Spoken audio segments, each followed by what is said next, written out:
Well, good afternoon, everyone. Welcome to today's joint webinar between ISACA New England, ISACA Hartford, ISC Squared of Eastern Mass, and Wolf & Company PC, called Is Your Organization Prepared for a Breach? I apologize for any last-minute link switching and technical issues, but it looks like we have a really good turnout with 89 participants. So I thank you all in advance for spending some time with Sean and I this afternoon.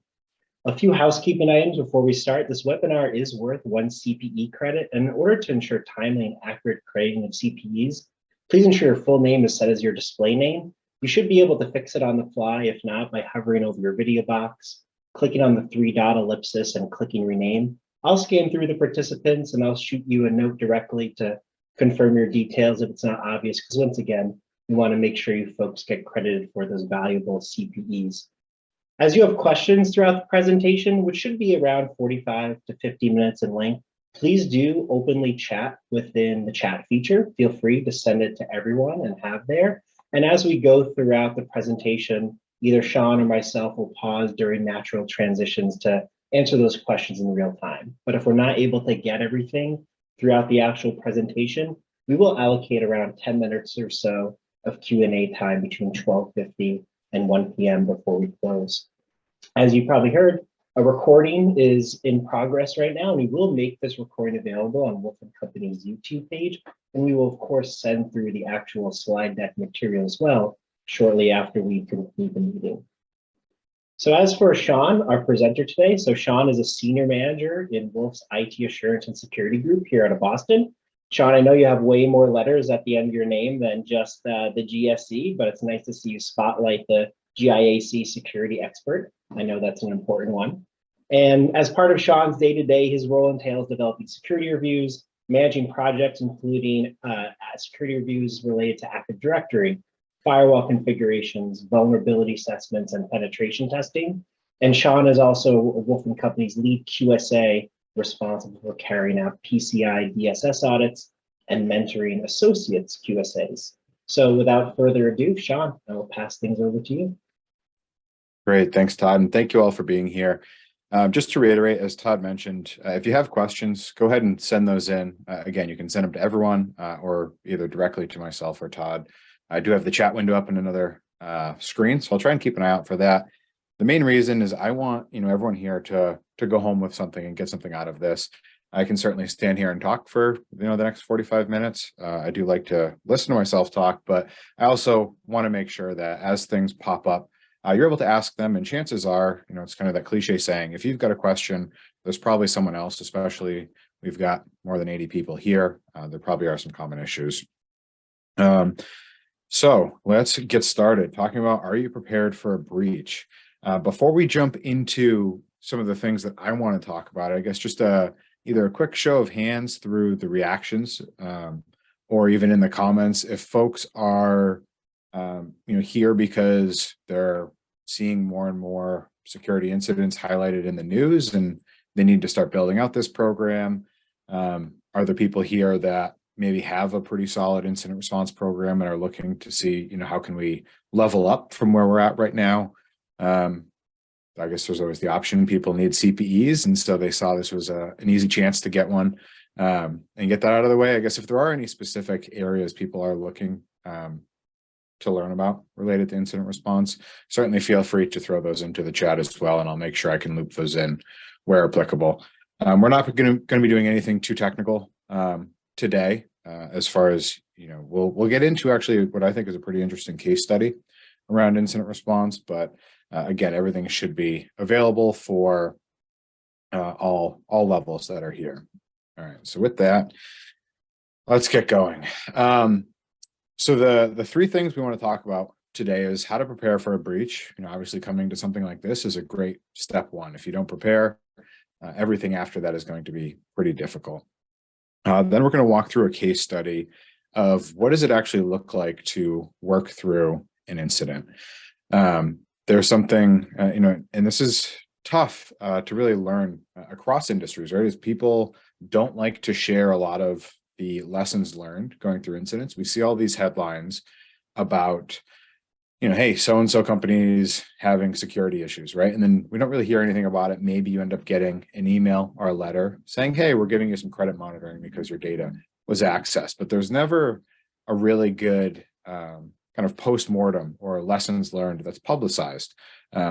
We do have one instance that we'll go through with Citibank from a few years ago that was actually a really interesting case study as far as them being really transparent as far as what happened throughout the incident. And I think that really helps, the industry as a whole get better. And then we're going to touch on, how can we actually start building things and moving in the right direction. All right, so with that, how to prepare for a breach. So the very first thing, we really need to do is make sure that you have the executive buy-in for developing the program, and then not just developing it up front, but maintaining it. This really needs to be a living process. It's not something you can just create, a policy document and file it away until your auditor comes in, or hope that you never have to brush the dust off and use it. This is something that really needs to be ingrained as part of your ongoing operation. So a couple things I have up on the screen here. This actually comes from the Unit 42 breach investigations report.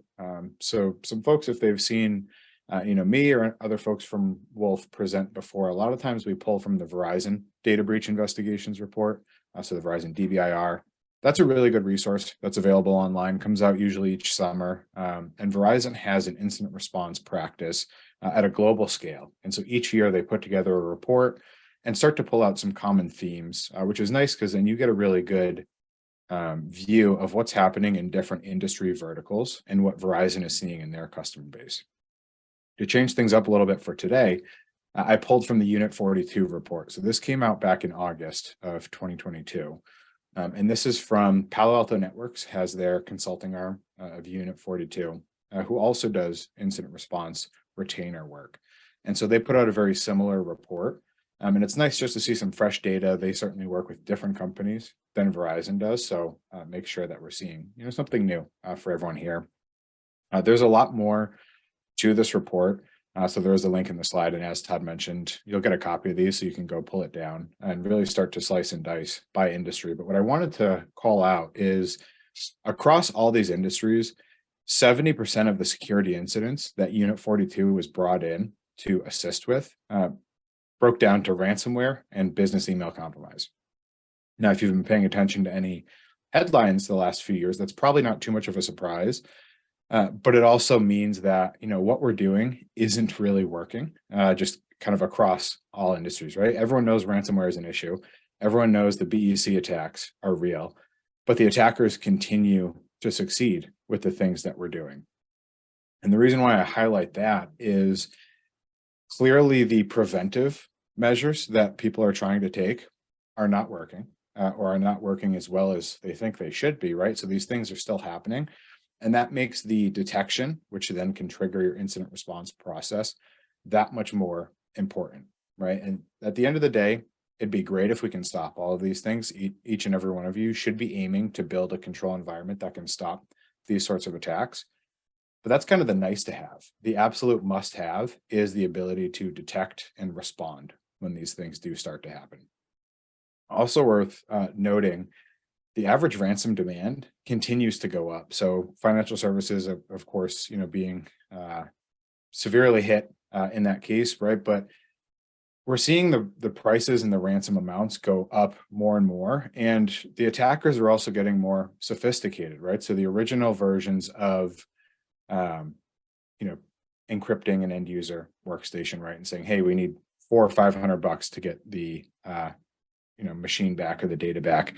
That's not what's happening anymore, right? These are advanced attacks. What the attackers are doing are trying to find ways to really crank up the levers of the amount of pain they're causing for your organization, because then it makes making that payment seem all that much better, right? So we see things where they're gaining access and then they're laying low in the environment and they're trying to figure out, okay, where did we land? What sort of data do we have access to through the context of this user? Can we move to somewhere even more critical? And can we start to maybe encrypt that data?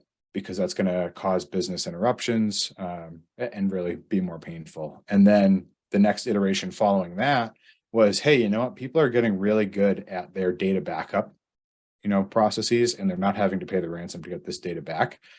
So now the attackers are starting to take out the data from your environment. They'll encrypt the local copy. They're still causing that pain there. But in the event you actually have a really good data backup and recovery process, they'll say, okay, great, you can get your data back. You still have to pay the ransom, or we're going to start releasing or selling this data externally. And then, really start to, again, bring that pain back. So each step, we're taking forward as defenders, it's a cat and mouse game. So we really need to make sure that our response process can get back as quickly as possible. A couple other things that are worth highlighting out of this report that aren't up on the screen right now is 77% of the breaches that were included in this report came down to three initial access vectors. Phishing, probably everyone would have guessed that to be number one. There's really not a big surprise there. Brute forcing credential attack, so a little bit different than phishing, but either doing something like a password spray attack where folks are reusing credentials, or people just using easily guessed passwords and just being able to brute force your way in. The third one, the more concerning one there, is exploitation of known vulnerabilities. So we see, this time and time again where people are compromised and they're not patching the things that they know they should be. Right, the vendor identified an issue, released a patch, and months go by, and folks still don't necessarily have those security issues remediated. Right, so the big thing there is, the focus of the talk today is, we need to have this incident response program in place, but we also need to make sure, the rest of the organization understands the importance of this and understands the ability to respond effectively relies on a lot of other foundational controls, right? And so what I mean by that is, the number one thing, you should know exactly how many assets are on your network, especially those that are publicly accessible, because you can't protect what you don't know about. And that's really step one, right? Before we even get to the idea of thinking about incident response, is building up that foundation and using things like this Unit 42 report or the Verizon DBIR, really helps build the case of when these incidents happen, they're very expensive.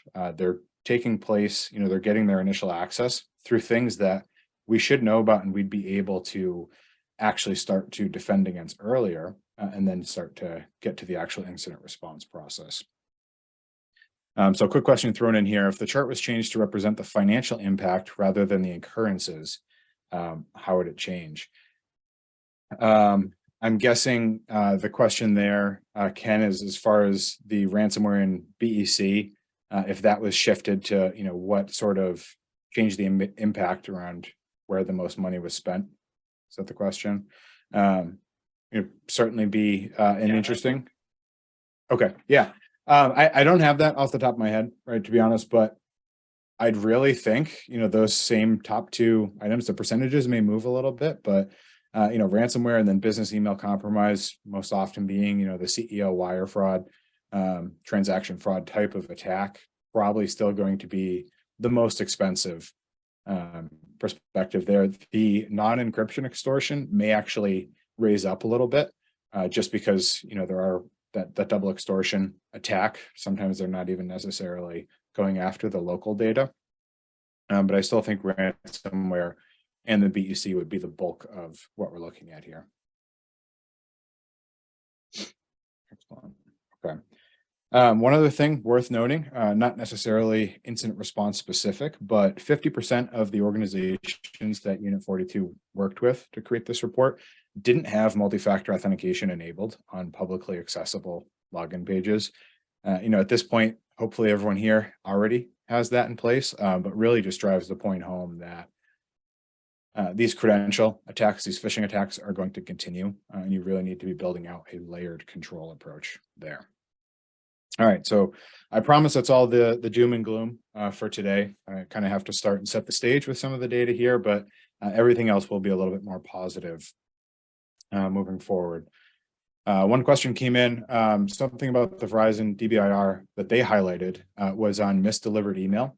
So certainly something, we don't see highlighted here, but in the Verizon report did drive at a fair amount of data breaches, right? So in that case, we're thinking about someone mistypes an email and say it's in the finance industry. There's some sort of, mortgage application or loan file gets sent to, instead of Sean Goodwin at gmail.com, it goes to Sam Goodwin because you missed the E, and that file goes out.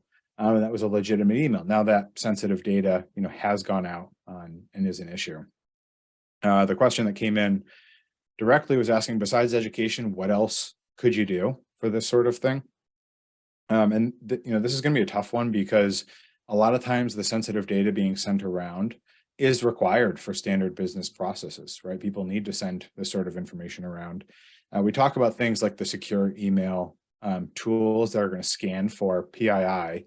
But again, if that data is legitimately in the file and needs to go out, that sort of tool isn't going to help you.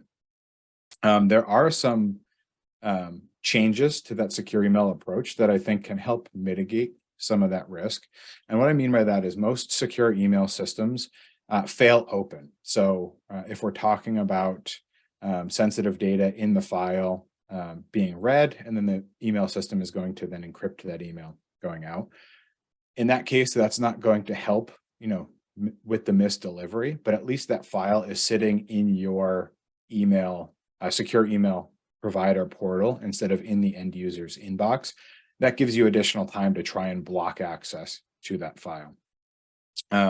Another thing that can help there is sometimes we see these files that aren't able to be processed. Maybe there's no OCR layer, or it's just not a file type your solution can scan for sensitive data. Switching the perspective to fail closed, meaning that we're going to default to securing this email into this separate portal, which again gives you another chance to control access.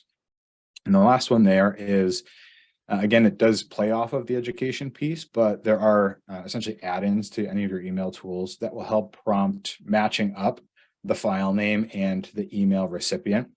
Now, in the example of sending to a Gmail, that's not necessarily going to help as much, but if you're talking about most corporate email exchanges, if I'm sending an email to Wolf, maybe the file name is Wolf and Company Contract, and then the little pop-up comes up and says, hey, you know what, this SD Goodwin email at Wolf & Co, that matches, but this tburns at gmail.com, that's not the same domain. Are you sure you meant to send to that person? And that gives you another touch point with the end user to sanity check themselves and slow down a little bit. The last question that came in related to this is if there's any data on how many firms paid the ransom, and if the threat actor, was kind of sticking to their end of the bargain there. Again, don't have any hard data, but at least in what I've seen through some of these industry reports and some other presentations, for better or worse, the threat actors are only as good as their reputation. So they are very supportive once you've paid, as far as helping you get as much of your data back as possible. There is some data around people getting hit again within 12 months after paying. And it's tough to say, are they being hit again because those same attackers know, what the weaknesses are, or is it separate attackers and these organizations just never really addressed the root cause of what was happening before?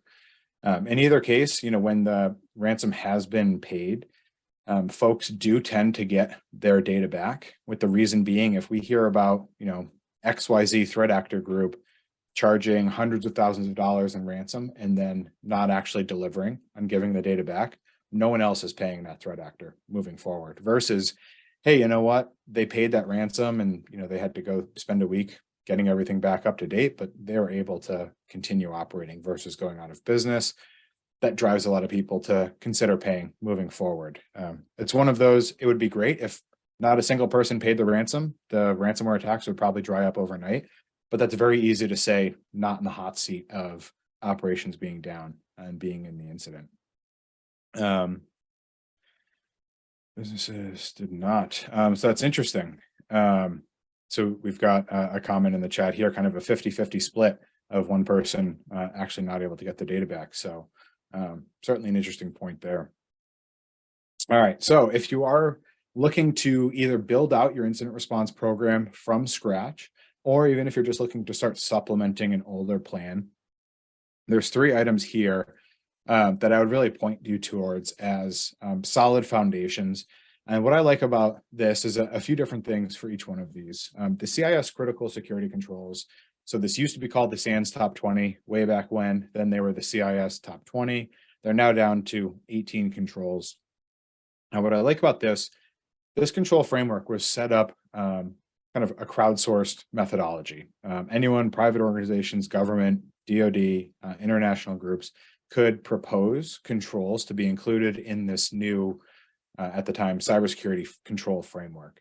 But the one unique thing that I haven't seen in any other security framework or guidance is, in order for a control to be proposed for inclusion, the organization proposing the control had to show a real world publicly disclosed network attack that this control would have either prevented or generated an alert. So there's no fluff built into here. There's no theoretical attack of, hey, if we spent $1 million in AWS compute time, we could theoretically carry out this attack against your organization, right? You're not wasting time going after edge cases, and you're really focused on core security controls.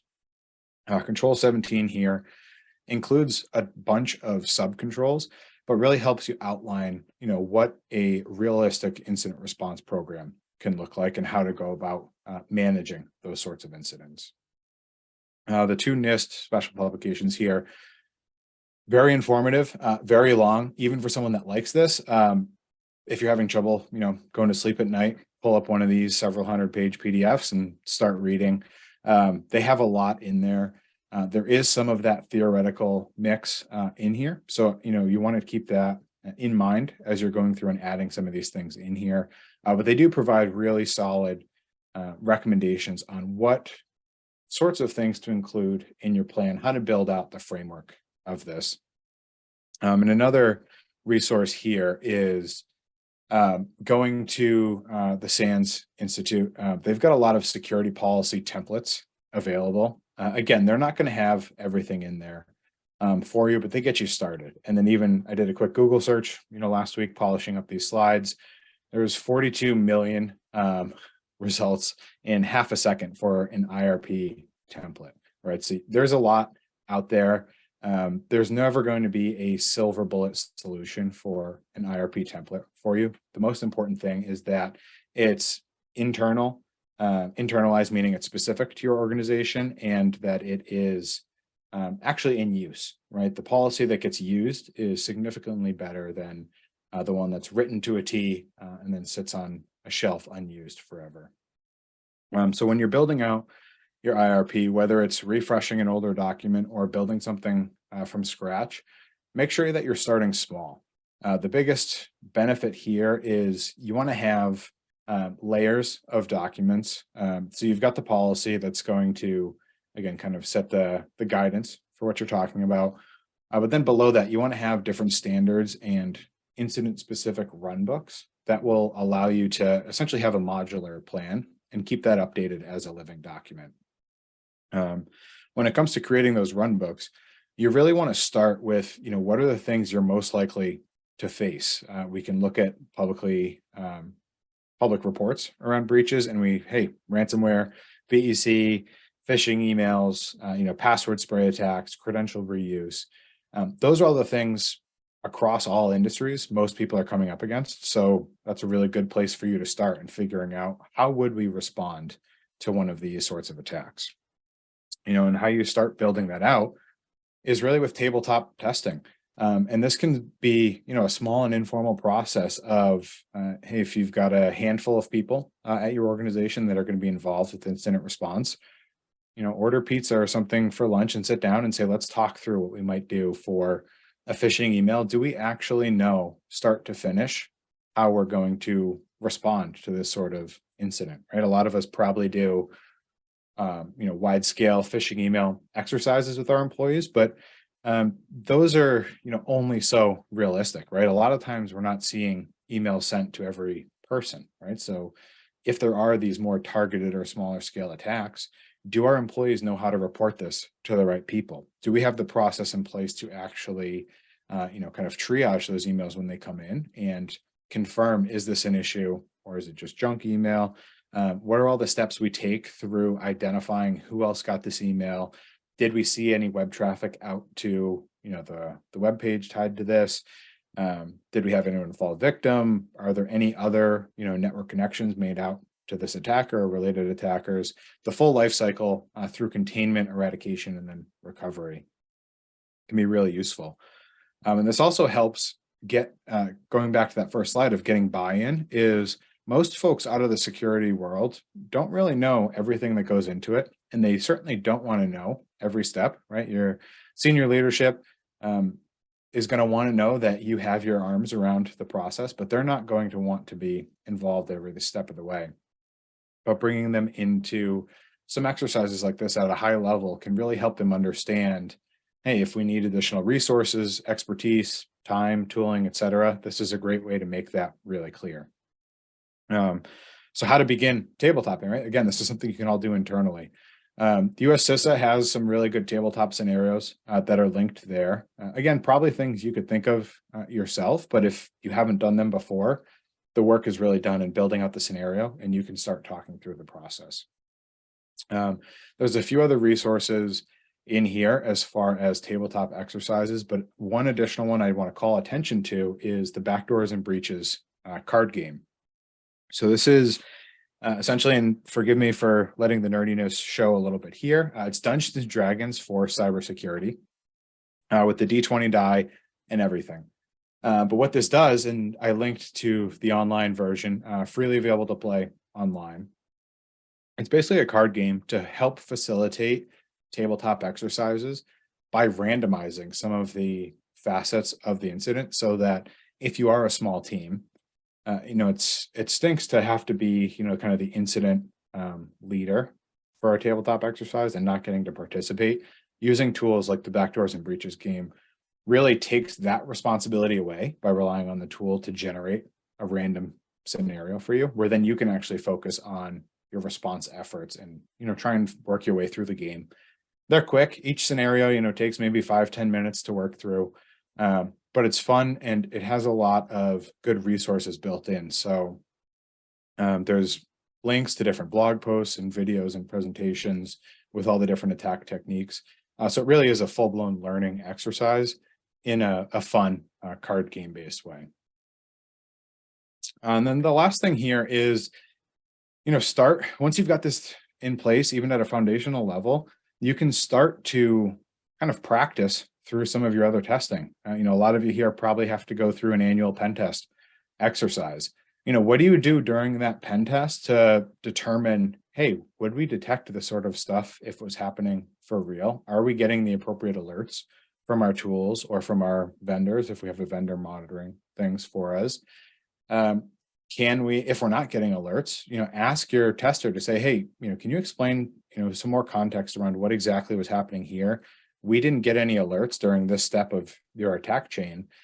We want to build out those detections and start asking those questions. And you can essentially move yourself up the maturity model without having to fully commit to that process. You can spot check some of your incident response capabilities during a pen test to then earmark things to follow up on later for runbook development or alert generation, etc. All right. So with that, walking through a brief case study here. So if folks don't remember, in 2019, Capital One, unfortunately learned from an external party through a responsible disclosure program that they had an issue. Someone, saw a bunch of Capital One data just out on, I believe it was a GitHub gist page, but essentially a data dump of Capital One data, emailed in saying, hey, you know what, there's, this looks like a lot of your data, you guys should look at it. And so right there, how many folks even have any sort of responsible disclosure process set up? Again, Capital One's, an international company, but in this case, their controls failed. But luckily they had a predetermined way for external parties to report in some of these issues. Something to think about is, do we have a general, security or responsible disclosure email inbox that, we can monitor for things like that? All right. So as they went through the incident, and this is all coming from they actually did a really solid write-up as part of their postmortem, as far as what did they learn from it. And then coming out of the Capital One report, there was also an MIT case study about that. So there's a lot of good information, again, linked through the slides that you'll get. But the high-level overview of the incident was the attacker was able to abuse two critical issues in the Capital One environment to get the Capital One Amazon data storage environment to send out all of the data back to the attacker. So they used Tor and VPN, specifically the IP predator, but that again doesn't really matter. VPN service provider to just mask some of their activity, right? Trying to cause a little bit more confusion in where the attack is coming from. And they had a server-side request forgery attack. So essentially what they did was they tricked a publicly accessible server into sending requests internally into that Capital One environment so that it looked like it was coming from a trusted source to then access all of the sensitive information. Once they had the access, they then, again, using that same flaw, sent a sync command that basically just copied the data out back to the attacker and allowed them to really pull all of this data down. As they were able to work through, so they compromised credentials and then continued accessing additional sensitive information, right? So they continued to move this issue. They were able to continually execute those server-side requests to gather additional information. They eventually ended up at some S3 buckets and then ended up copying out 30 gigabytes worth of data. And these are, credit application files. So think about the amount of data in there. It's basically everything you need to commit identity theft or identity fraud. And in here, the scale of the environment certainly makes this seem a lot worse, right? 30 gigs of data, 700 different buckets within AWS.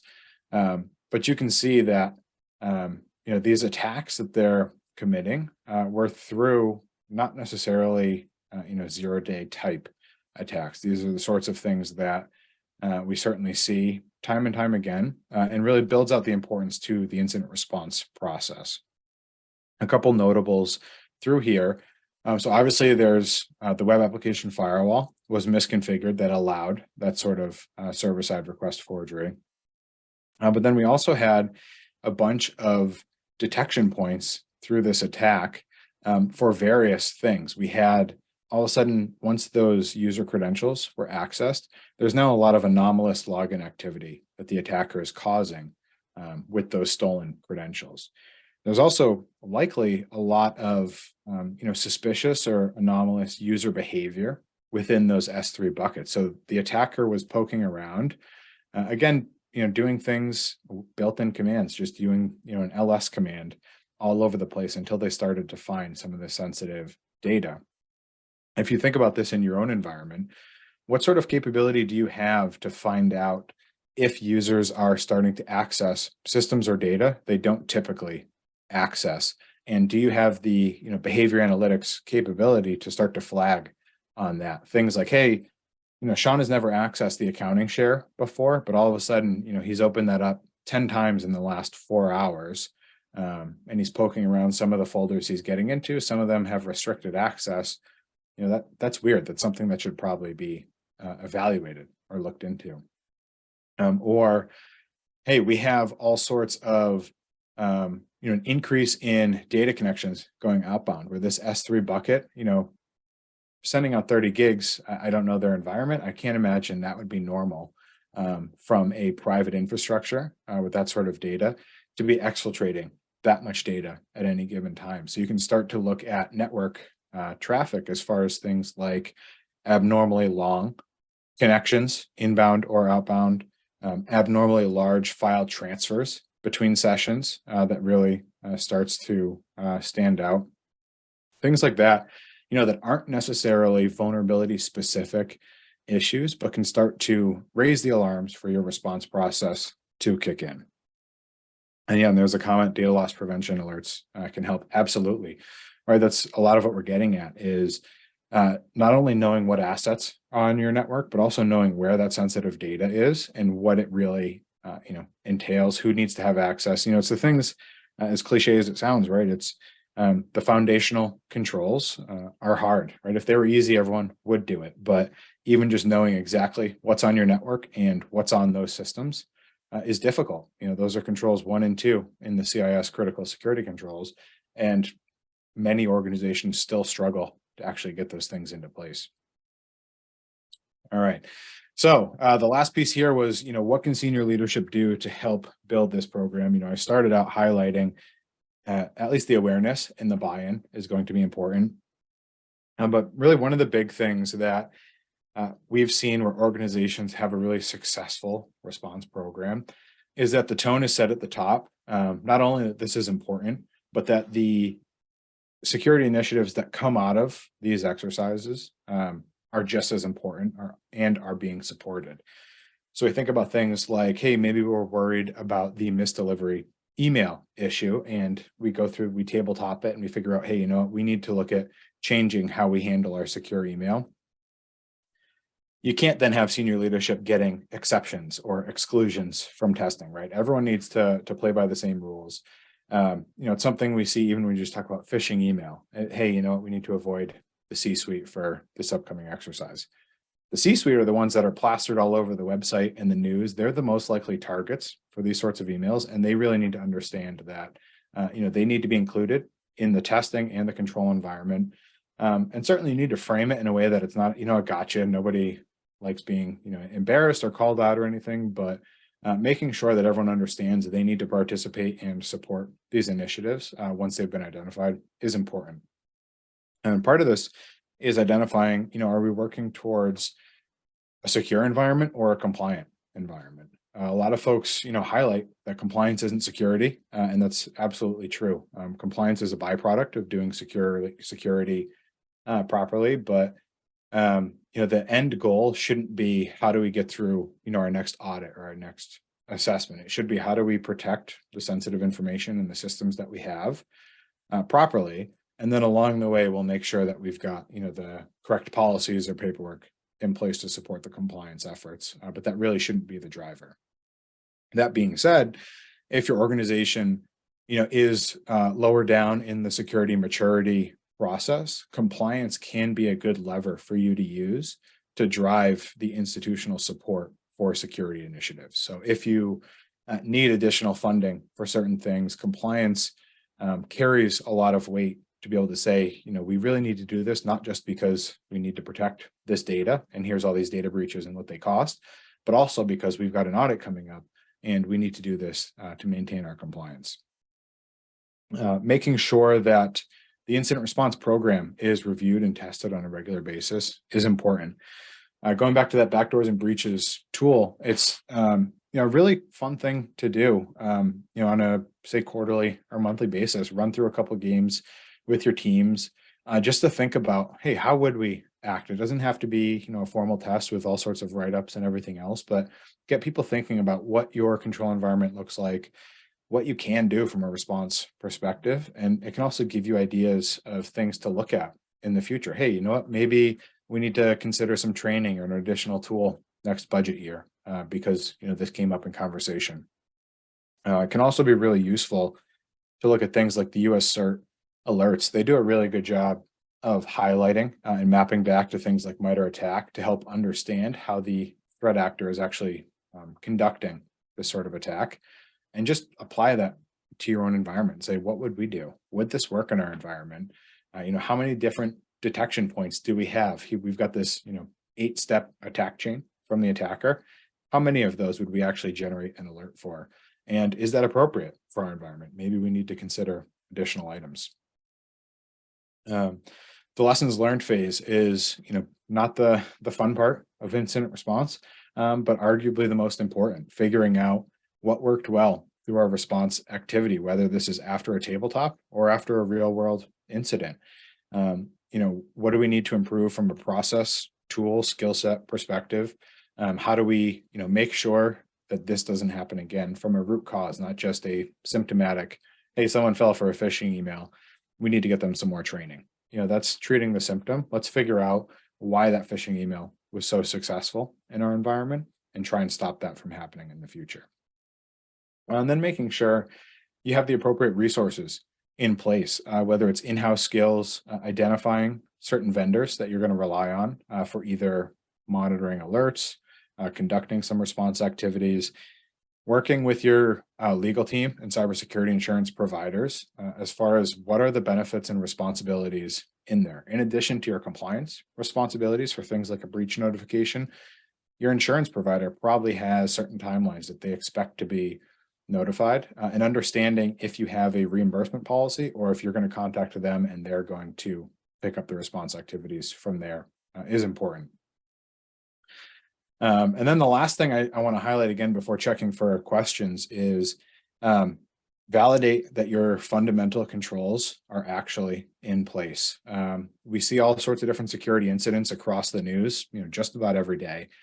If you're trying to play whack-a-mole with chasing those sorts of things down, you're never going to catch up. The attackers will always be one step ahead with that approach.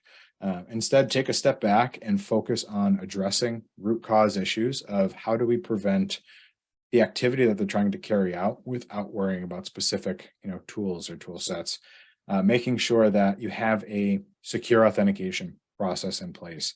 We look at things, the top three sources, phishing, Credential, brute force, and now, of course, I'm blanking on the third one here.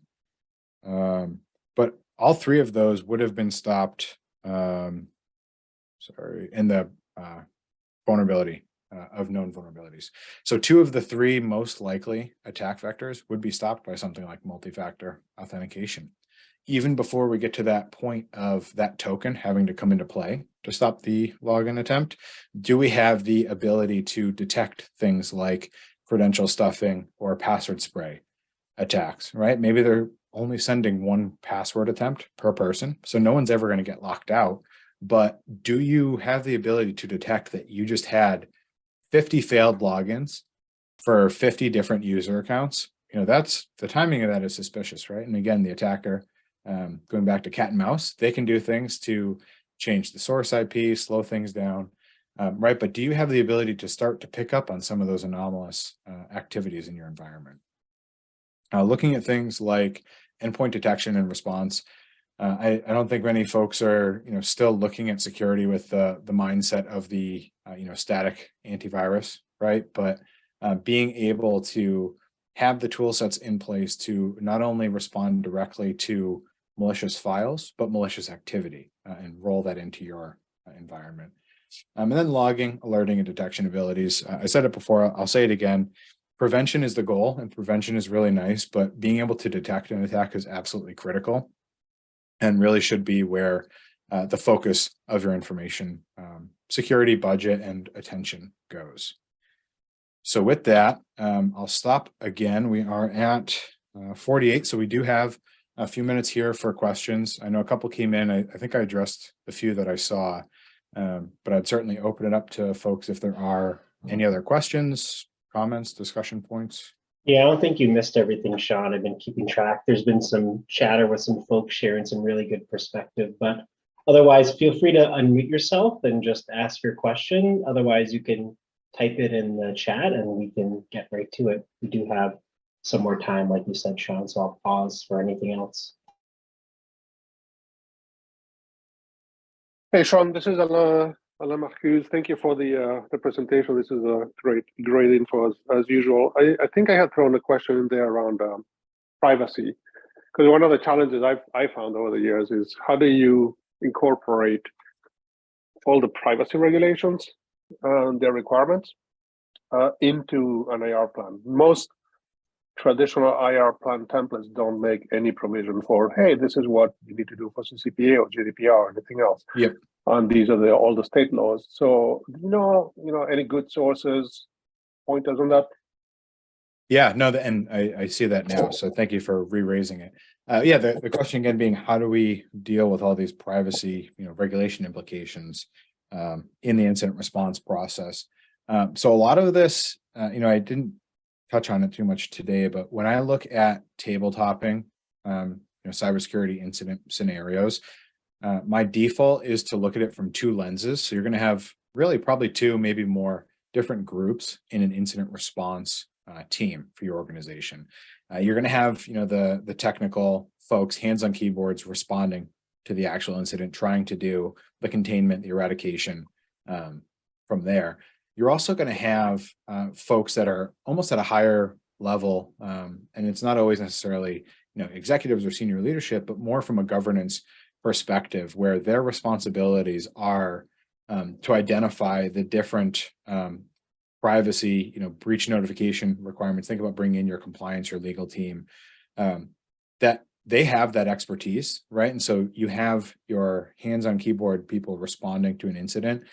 Part of that is going to be providing updates that includes things like, what do we know about the incident at this point? What sort of data has been accessed? What's the scale of that data? Do we have the specifics of if it's, customer or PII? Do we know exactly what was accessed at this point? And again, that's going to be a moving target throughout the response process, but being able to offload some of that activity to a separate team, allows folks to specialize on, hey, we really need to contain this threat first, then we can start to eradicate and figure out what happened. Meanwhile, that secondary team can be looking at, all right, if we think it's, this file share, we can go look at that and get a pretty good understanding of what the data likely was, even before you get to that final confirmation. You can have things running in parallel. But really a lot of that relies on work done before the incident has even started. So identifying what the different privacy regulations, you may have to follow based on where you do business, what sort of customers you have, what industry you're in. Having all of those timelines built out, again, as kind of a run book or an appendix type of document, as these privacy regulations continue rolling in, I think it's going to get much more difficult to manage before it gets simpler and things get rolled into, one kind of standardized approach. But that really needs to be done ahead of time, is identifying the data that we have and what sort of privacy regulations may cover that data. Thanks, Sean. Any other questions, folks, that you may have? It looks like there's one here. SMB is not being able to afford an internal security person. Yeah, so as far as a methodology to use for evaluating the SMBs, it's funny, I think this is now the third time I mentioned it. I swear I'm not getting paid by CIS, but that's where I would point folks for an SMB. The CIS critical security controls, they have different maturity levels through there. So they use the term implementation group, but it's essentially a 3-step maturity model that gives you a really good roadmap from start to finish, where this, regardless of the size of the organization, it at least gives you something that you can walk through, looking purely at maturity of the control environment, to then make those decisions of, what do we do next? Those things are ordered in, they're in numerical order for a reason, right? So example number 1 is having, an asset inventory. Number 2 is having a software inventory off of those assets, going back to the idea of you can't secure what you don't know about. And so really everything builds off of things before them. So that's where I would recommend going first. Thank you, Sean. Any other questions? Hey, Sean, I was just wondering, can you speak to any impact from the change in the disclosure requirements, the reporting requirements, especially for financial services, in terms of, is that putting pressure on teams to, on their response plans based on the, the shorter deadline to report to regulators? Mm-hmm. Mm-hmm. Yeah, so I guess I'll disclose I'm not a lawyer up front, but as far as, pretending to be one here with the security incident responsibilities, the biggest thing is having a process in place to triage security events before you determine if they are security incidents or not, right? And this is, I guess, kind of a frustrating process of how important different terminology becomes for things like this, but the timelines for reporting continue to shorten, right? And so being able to identify and triage these things, is becoming that much more difficult. I certainly think it's making it a lot harder from the responders. Frankly, you're going to identify something, start to evaluate, is this an incident or not? And your compliance team is already going to be looking over your shoulder because they see the clock ticking, say, hey, a lot of these now reference discovery versus confirmation, and juggling those things certainly make it a lot more difficult. Which I don't know if that's the answer you're looking for there, but yeah, the pressure is going to continue to be even worse. And I think that stresses the importance of having a strong identification process in place, so that you have the time to actually vet, is this a security incident, or is this, someone reported it, but it's not really that important, right? Because what you don't want to do, and where most folks probably end up, would be potentially over-reporting things because they're worried about the timeline, only to find out, hey, that was false alarm. And in a perfect world, that doesn't have any ramifications for you. But that's also, to be determined. What happens if you are reporting things before they're actually incidents? Does that now bring scrutiny, additional responsibility, et cetera? With 5 minutes left, any other questions from you folks?